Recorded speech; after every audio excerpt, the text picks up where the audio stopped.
우리는 예수님을 믿음으로 바라는 것이 있다면 내 삶에 그 예수님의 살아계심, 그 전능하심을 경험하는 기적들이 있었으면 좋겠다라고 하는 바람들이 다 있을 것이에요.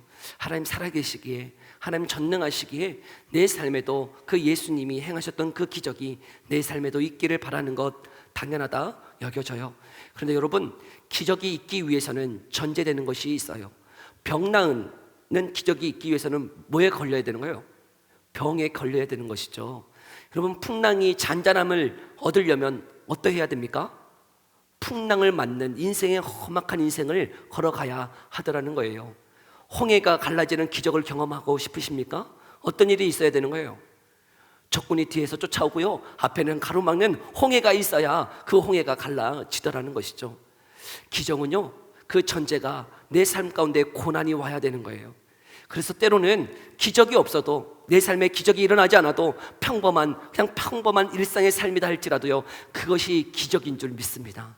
아무런 어려움이 없이 그냥 평범해 보이는 그 일상의 삶을 살아가는 것조차도요, 하나님의 은혜라고 하는 사실이죠. 기적을 바라세요? 기적을 원하세요? 때로는 기적 없는 평범한 일상, 그 삶이 우리에게는 기적이라고 하는 것이죠. 그런데 오늘 살펴보는 이 사도 바울은요, 참 많은 기적을 경험하며 걸어가고 있는 인생이에요. 험악한 인생 지금 살아가고 있죠. 지금 제수의 몸으로 어디를 가고 있나요? 로마로 가고 있어요. 그런데 우리가 저번주에 살펴보았듯이 그냥 가는 게 아니죠. 지금 풍랑을 맞아 유라굴로라는 그 풍랑을 맞아서 14일 동안 떠돌아다니고 있었어요. 구원의 여망마저 없는 죽을 지경에 이르렀던 그 과정 가운데 하나님은 이 사도 바울에게 그 풍랑 속에서도 말씀하시죠. 뭐라고 말씀하셨습니까? 우리 27장 22절의 말씀인데요, 함께 읽어볼까요? 함께 읽어봅니다. 시작. 내가 너희를 권하노니 이제는 안심하라. 너희 중 아무도 생명에는 아무런 손상이 없겠고 오직 배뿐이리라. 아멘. 그 풍랑 속에서도 하나님은 사도 바울에게 말씀하여 주시고, 너희가 죽지 아니하고 배는 파손되어질지라도 너희는 살아나리라 한 그 말씀대로 오늘 이들이 정말 배는 파손되어지고 살아남았다는 것이죠. 그 사람의 수를 27장 37절에는 이렇게 이야기하고 있어요. 배에 있는 우리의 수는 전부 276명이더라. 276명의 사람들이 이제 한 섬에 도달하게 되어집니다. 어디입니까? 우리 28장 1절의 말씀 함께 읽어볼까요? 함께 읽어봅니다. 시작. 우리가 구조된 후에 안즉 그 섬은 멜리데라 하더라. 아멘. 여기가 어디일까? 한번 우리가 지도로 함께 살펴보기를 원하는데요, 지도를 보면 멜리데가 어디인지 알 수 있는데요, 지금 이 가이사랴라고 하는 곳을 출발해서 여러 곳을 지나 지금 미항이라고 하는 가운데 보는 미항을 출발해서 원래는 베닉스라고 하는 곳으로 가서 겨울을 보내려고 했는데, 이 미항을 떠났을 때에 무엇을 만났다는 거예요? 광풍, 유라굴로라는 광풍을 만나서 막 배가 떠돌아다니고 있었던 거죠. 근데 어디에 도착했습니까? 멜리데예요. 근데 멜리데를 보니까 지금은 몰타라고 하는 섬인데요, 휴양지래요. 좋은 섬이래요. 근데 그 멜리데를 보니까 어디에 더 가까워졌어요? 로마에 더 가까이 도착하고 있더라는 것이죠. 하나님은 우리에게 어려움을 주세요. 고난을 주세요. 풍랑을 맞아서 이리저리 흘러가는 것 같아요. 그런데 그 풍랑 속에서 하나님이 어떻게 하고 계시는 거예요? 그 로마에 더 가깝도록 하나님이 더 가까이 인도하고 계시더라는 것이죠. 바울은 그것을 다 알았을까요? 이 풍랑 속에 하나님이 말씀하시고 안심하라고, 두려워하지 말라고, 내가 너를 살겠고 내가 너를 로마로 보내겠다 말씀하시는 그 말씀이 정말 이루어지고 있다는 것을 다 알 수 있었을까요? 다 알지는 못했을 거라고 생각되어져요. 그러나 하나님은요, 여러분, 이 멜리데로 로마에 더 가깝도록 하나님이 인도하고 계시는 것 볼 수 있어요. 그렇게 구조되어서 멜리데 섬에 도착하였을 때 어떤 일이 벌어지고 있나? 우리 28장 3절의 말씀 함께 읽어볼까요? 3절의 말씀 함께 읽어봅시다. 시작. 바울이 나무 한 묶음을 거두어 불에 넣으니 뜨거움으로 말미암아 독사가 나와 그 손을 물고 있는지라. 아멘. 지금 풍랑을 맞아서 이 배가 파손되어지고 정말 구조되어져서 지금 이 바다로, 또 2절에 보면 비가 내리고 있는 와중에 섬 사람들이 276명이나 되는 사람들이 막 몰려오기 때문에 어떻게 하고 있나요? 불을 막 피워주고 있어요. 친절을 베풀어서, 호의를 베풀어서 그 불을 피워주고 있을 때 바울도 어떻게 하고 있나요? 276명이 그 불을 쬐려 그러면 얼마나 많은 불들이 필요하겠습니까? 그러니 바울도 어떻게 하고 있나요? 그 불을 피우기 위해서 나무 묶음들을 이렇게 나르고 있었던 것 같아요. 그래서 나무 묶음들을 이렇게 날라서 불에 넣었는데 어떤 일이 벌어지고 있는 거예요? 그 나무 묶음 안에 독사가 있었나 봐요. 그 독사가요, 누구를 물고 있는 거죠? 바울을 확 물었다는 것이죠. 왜 하필 바울입니까? 지금 사람이 몇 명 있어요? 276명이요. 섬 사람들 또 있어요. 그러면 300명의 사람들이 더 일하고 있었을 것이에요. 그런데 왜 하필 물어도 누굴 무는 거예요? 바울이에요. 하나님은 왜 그러시는 건가요? 지금 하나님이 말씀하여 주시고 안심하라 그러고 두려워하지 말라 그러고, 그런데 풍랑 맞아서 여러분 배가 막 14일 동안 죽을 그 지경 보내었고, 가까스로 살려나서 구조되어서 멜리데 섬에 도착했는데, 그래서 나무 묶음으로 가서 일하고 있는데 하필 독사가 무는데 누굴 물어요? 바울을 물어요. 왜 하필 바울입니까?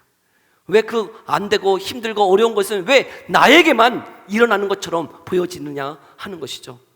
머피의 법칙처럼 똥을 피하려고 발을 디뎠는데, 여러분 바나나 껍질에 의해서 이렇게 넘어져서 그 똥에 엎드려지고 마는 그 일들, 왜 그 안 좋은 일들은 나에게만 일어나고 있는 것일까요? 사도 바울은 어떤 심정이었을까요?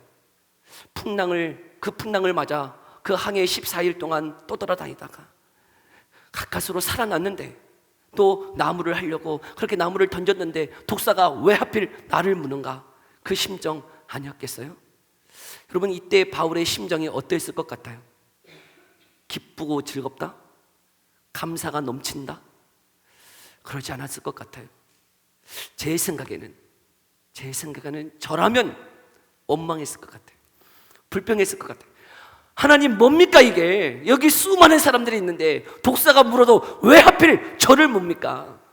이게 뭡니까? 원망 한탄이 터져 나올 것만 같아요.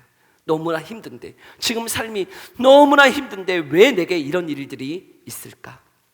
이 말씀을 이렇게 묵상하다가 왜 하필이라고 하는 말이 제게 먼저 터져 나왔지만, 제가 이 말씀을 이렇게 잘 묵상하다 보니까 하나님은 왜 이 바울에게 이런 시험을 주실까 하는 물음으로 바뀌어졌어요.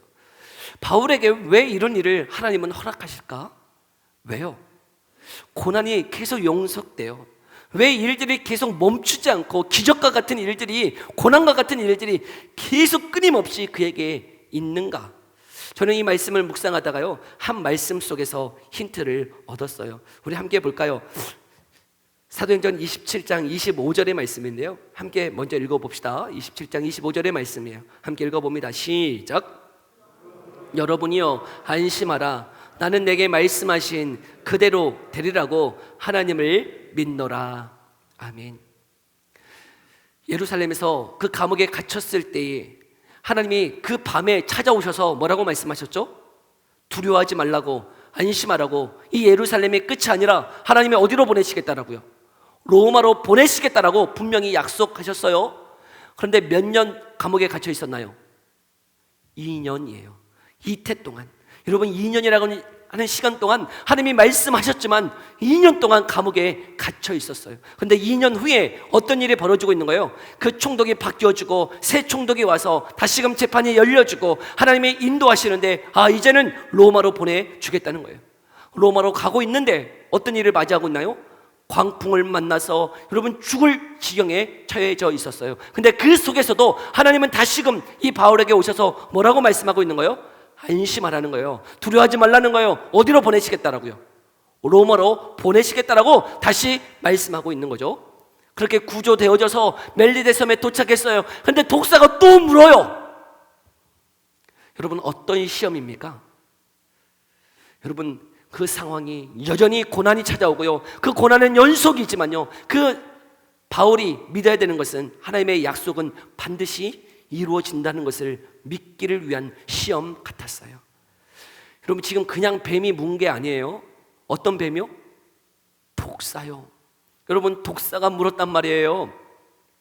독사가 물면 즉시 죽을 위기에 처해 있는데, 여러분 그 위기 속에 사도 바울은 어떤 심정이었을까?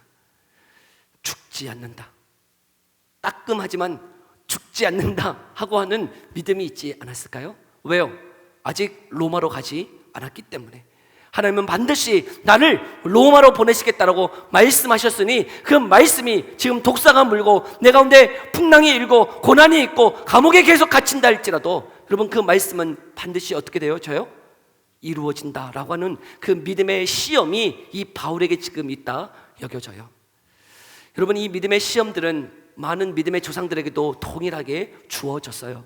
아브라함을 기억해 보세요. 아브라함에게 하나님이 말씀하시네요. 누구를 바치라고요? 독자 이삭을 바치라라고 하나님이 말씀하세요. 근데 이 말씀 앞에 아브라함이 어떤 믿음을 가지고 이 이삭을 바치려고 했습니까? 우리 히브리서 11장 17절에서 19절의 말씀인데요, 함께 읽어볼까요? 히브리서 11장 17절에서 19절에 함께 읽어봅니다. 시작. 아브라함은 시험을 받을 때 믿음으로 이삭을 드렸으니, 그는 약속들을 받은 자 때 그 외아들을 드렸느니라.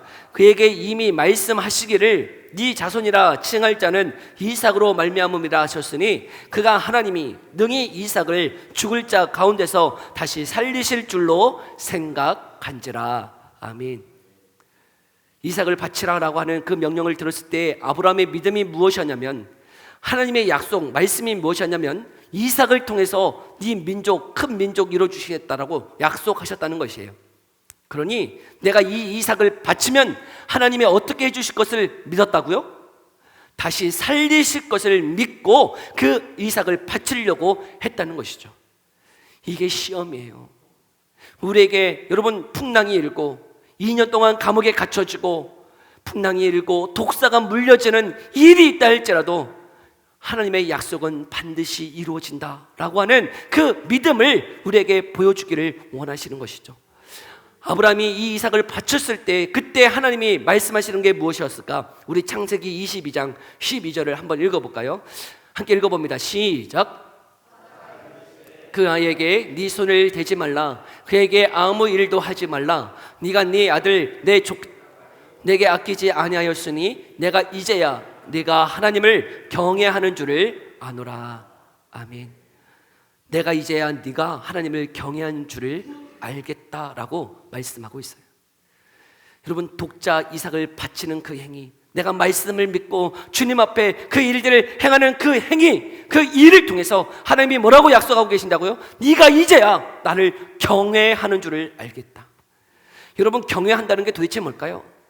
하나님을 경외해야 되는데 저와 여러분이 하나님을 경외한다는 게 도대체 뭡니까? 경외한다는 것은 여러분 이 말씀을 비추어 보았을 때 하나님의 약속을 끝까지 믿는 거예요. 하나님의 약속을 믿는 거예요. 내 상황이, 내 환경이, 여러분 풍랑이 일고 지금 독사가 물려지는 일이 있다 할지라도 하나님의 약속이 끝까지 이루어질 줄 믿는 것, 그것이 무엇입니까? 그게 경외예요. 우리가 이렇게 나와서 하나님 앞에 예배하고 이렇게 경배하는 것이 그것만이 경외가 아니고, 여러분 하나님의 말씀을 어떻게 하는 거예요?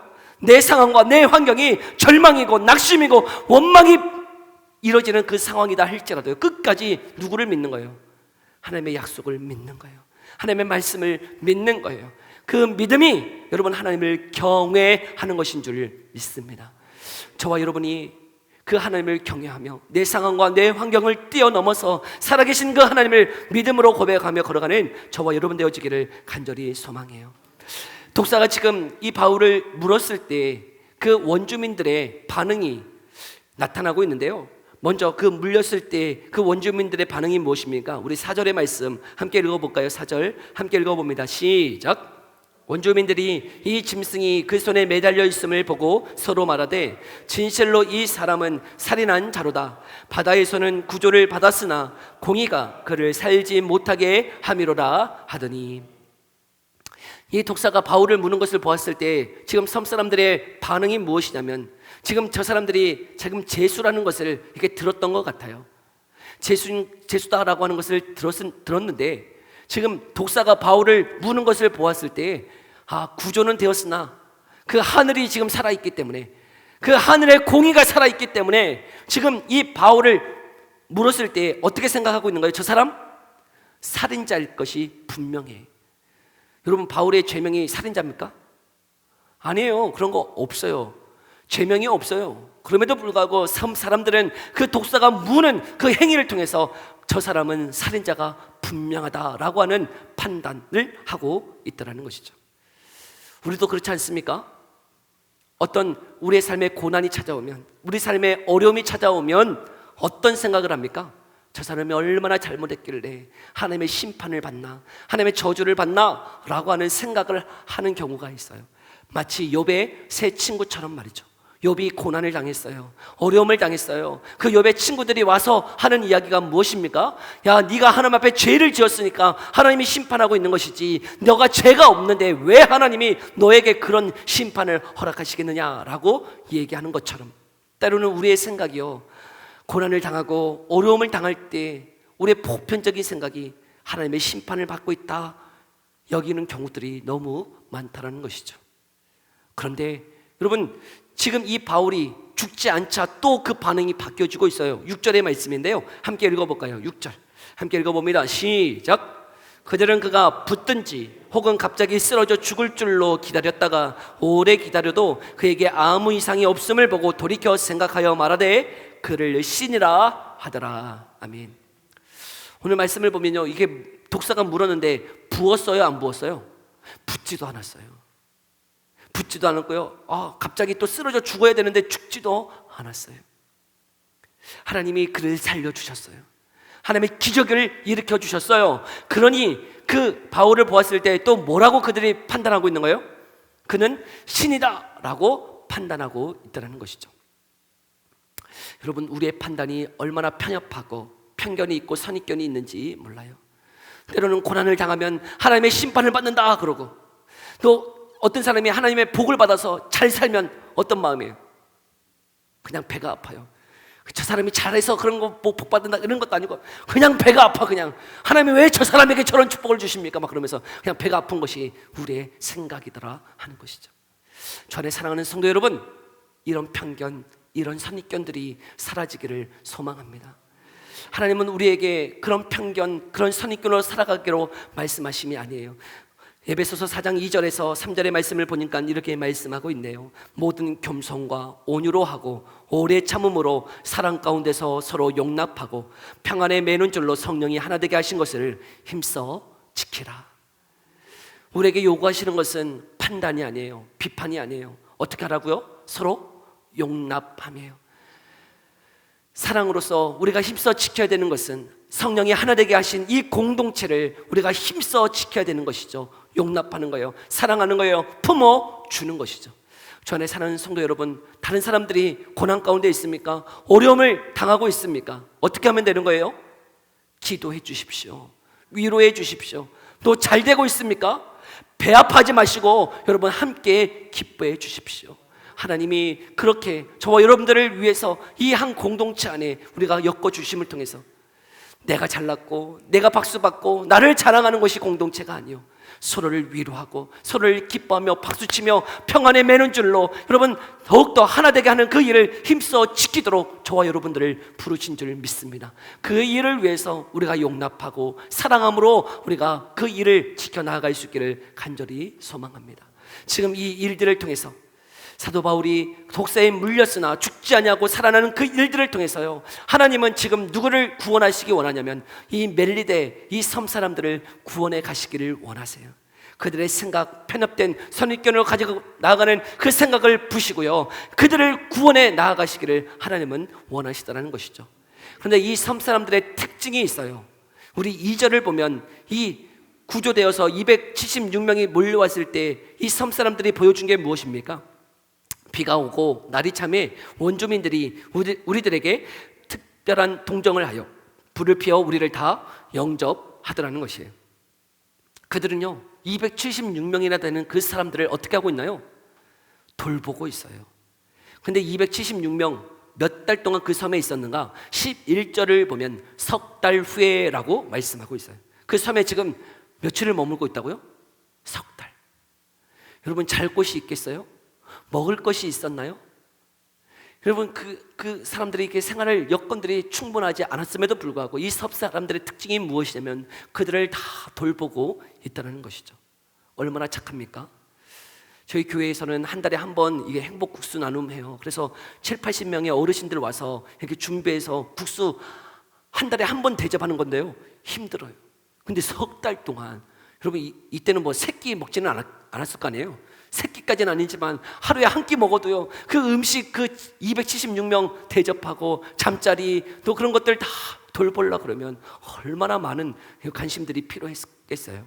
그들은 정말 친절한 것 같아요. 그들은 참 착한 성품을 가지고 있는 것 같아요. 그런데요, 때로는요, 이 착한 성품이 예수 믿는데 방해가 될 때도 있더라는 것이에요.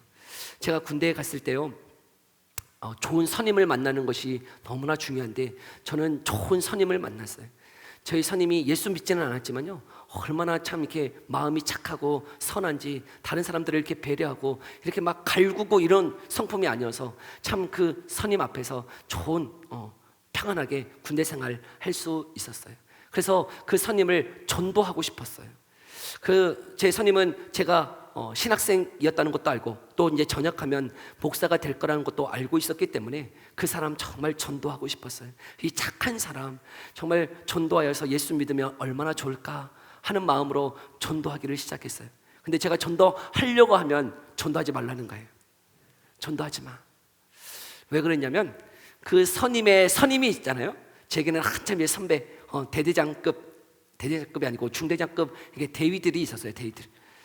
근데 그 대위들이 거의 몇 명이 다 교회를 다녔어요. 그런데 그 대위들 교회 다니는 몇 명이요, 좀 악질은 아니지만 좋지는 않았어요.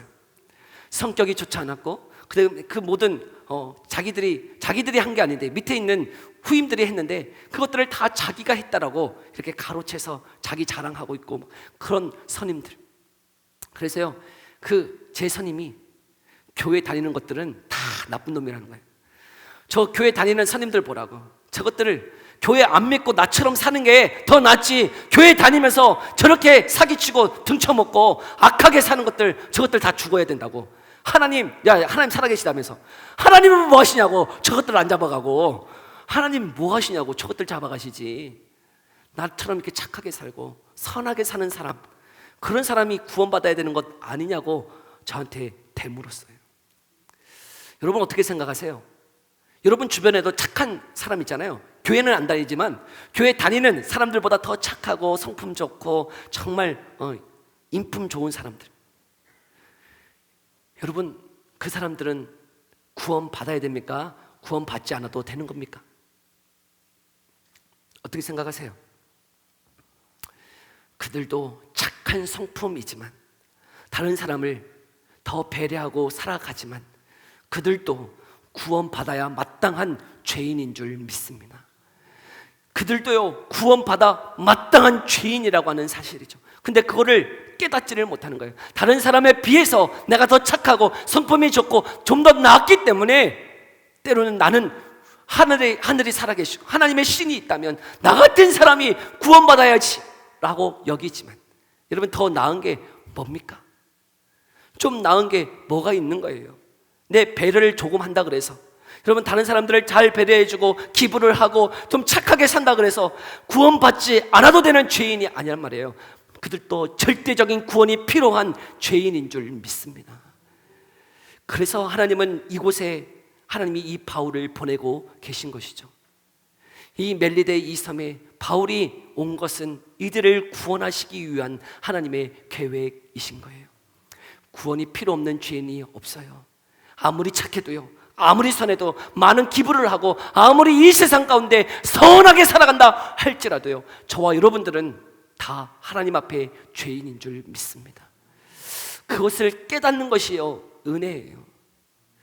제가 이제 충신대에 갔을 때 학부 때 정말 교회 오빠 같은 선배 한 명 있었어요. 교회 오빠 정말 얼굴 봐도 너무 착하게 생겼어.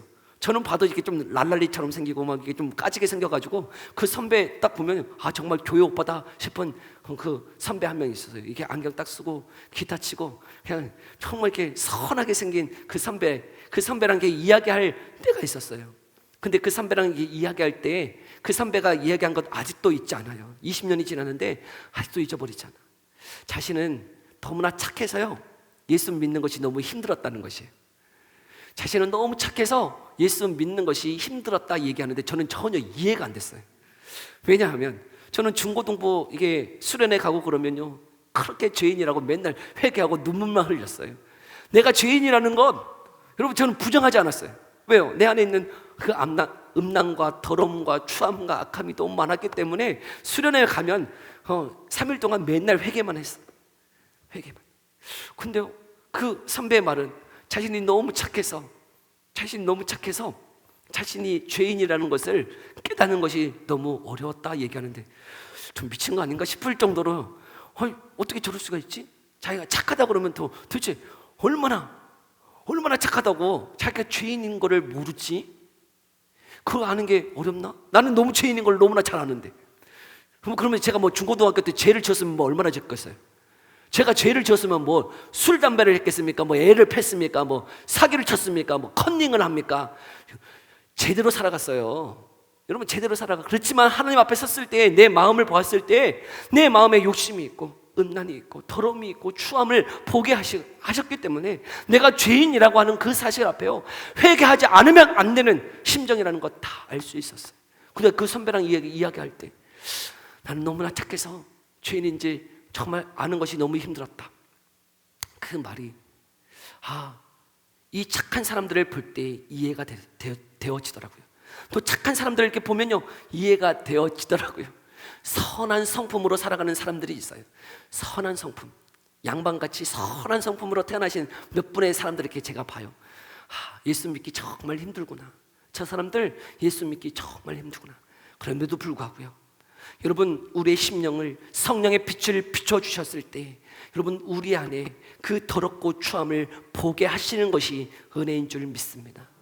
그래서 이사야는 64장 6절에서 이렇게 고백하고 있는데요, 함께 읽어볼까요? 이사야 64장 6절에 함께 읽어봅시다. 시작. 무릇 우리는 다 부정한 자 같아서 우리의 의는 다 더러운 옷 같으며. 이사야 선지자는 우리의 의를 다 뭐라고 지금 말하고 있나요? 다 더러운 옷 같다라고 이야기하고 있어요. 여러분, 우리 안에 이 아무리 깨끗해 보이는 이 옷도요, 여러분, 먼지 투성이에요.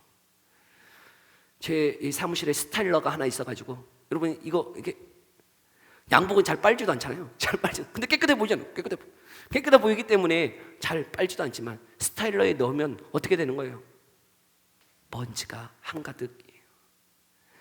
깨끗해 보이나? 여러분, 지금 우리의 의를 가리켜서 성경은 뭐라고 말씀하고 있나요? 더러운 옷이라고요. 여러분, 우리 안에 더러운 악한 죄악들이 범벅으로 살아가고 있다는 것이죠. 근데 알지 못해요. 보지 못해요. 깨닫지 못해요. 그러나 하나님의 성령의 강력한 빛 가운데 나아가면 우리가 얼마나 죄인인지 보게 되어지다라는 것이죠. 여러분, 그 은혜가 저와 여러분 가운데도 있어지기를 간절히 소망합니다. 우리의 성품이 하나님의 그 빛 가운데 거할 때 내 안에 있는 죄악이 얼마나 큰지를 보게 하셔서 예수의 보혈 아니면 구원받을 수 없는 죄인이라는 것을 깨달을 수 있도록 그 빛 가운데 나아가기를 간절히 소망합니다. 우리의 성품이, 우리의 삶이, 우리의 입술이, 우리의 내면이 그 그리스도의 빛 가운데 정말 심령이 가난한 자임을 깨닫는 은혜가 있기를 간절히 소망해요. 나는 그 빛 가운데 나는 아무것도 아니구나. 나는 정말 죄인이구나. 죄의 보혈 아니면 나는 구원받을 수 없는 죄인임을 깨닫고 그 주님을 의지하며 나아가기를 소망합니다. 지금 이 멜리데에 있는 그 사람들, 착한 사람들, 선한 사람들, 그러나 그 착함과 선함으로 구원받을 수 없기에 하나님은 풍랑을 통해서 이곳으로 이 바울을 인도하셔서 이 섬 사람들을 구원해내고 있더라는 것이죠. 주 안에 사랑하는 성도 여러분, 저와 여러분이 그런 사람들을 향하여 나아갈 수 있기를 소망합니다. 저와 여러분들이 그 구원이 필요 없다고, 나는 착해서 그렇게 하나님의 보응으로 나는 구원받을 수 있다라고 말하는 그들에게 나아가 주의 구원을 전할 수 있는 저와 여러분 되어지기를 소망합니다. 그들에게도 구원이 필요해요. 그들에게도 예수 그리스도가 필요해요. 그 착함으로 구원받지 못해요. 우리의 행실로 구원받지 못해요. 여러분, 예수 그리스도로만 구원받을 수 있는 줄 믿습니다. 그 복음을 증거하며 나아가는 저와 여러분의 삶 되어지기를 간절히 소망합니다. 기도합시다. 우리 이 시간 함께 기도할 때 하나님, 우리 삶에 때로는 이해할 수 없는 왜 하필 나에게 이런 고난이 찾아오나 여겨지는 원망이, 불평이 쏟아지는 그런 상황 가운데 있다 할지라도 하나님의 말씀을 신뢰하며 하나님의 말씀을 끝까지 붙잡으며 걸어갈 수 있는 삶이 되게 하옵소서. 또한 구원이 필요한 착한 성품으로, 착한 인품으로 살아가고 있는 그들을 향해서도 주의 복음을 증거하며 걸어갈 수 있도록, 또 내 안에도 예수 그리스도가 필요함을 우리가 고백하며 걸어갈 수 있도록 은혜 베풀어 달라고 우리 이 들은 말씀을 생각하며 함께 기도하며 나아갑시다. 기도하겠습니다.